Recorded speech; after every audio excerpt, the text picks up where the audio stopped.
যে ছেলেগুলো বিদেশে যায় শুধু কিছু টাকা কামানোর জন্য, তাদের উদ্দেশ্যে বলছি, তারা কিন্তু বাড়ির অবস্থা দেখেই বাইরে যায়। তাদের ইচ্ছে করে না বাইরে থাকতে, বাইরে কাজ করতে, পরিবার ছেড়ে, নিজের বউকে ছেড়ে, নিজের ছেলে মেয়েকে ছেড়ে, নিজের বাবা মাকে ছেড়ে, কিন্তু তাকে যেতেই হবে, কারণ তার ওপর পুরো পরিবারটা নির্ভর করে। পরদেশে থাকাকালীন সেই ছেলেটি যদি তার বিবাহিত স্ত্রীর সম্পর্কে কিছু অবৈধ সম্পর্কের ঘটনা জানতে পারে, তখন সেই ছেলেটি জীবিত লাশ হয়ে যায়। সেই ছেলেটি ভাবে, আমি কার জন্য পরদেশে পড়ে আছি? তাদের জন্য যারা আমার বিশ্বাসকে ভেঙে চুরমার করে দিয়েছে। যে ছেলেগুলো বিদেশে গিয়ে 1-2 বছর থেকে যায়, তাদের বিবাহিত স্ত্রী কিন্তু বাড়িতে সেভাবে থাকতে পারে না, কারণ তাদের যৌবনের জ্বালা পর পুরুষের প্রতি আকৃষ্ট করে।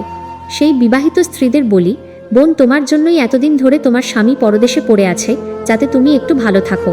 স্বামীর বিশ্বাসকে ভেঙো না বোন, কারণ স্বামীর বিশ্বাস একবার ভেঙে গেলে তোমার পরিবার ভেঙে চুরমার হয়ে যেতে বাধ্য।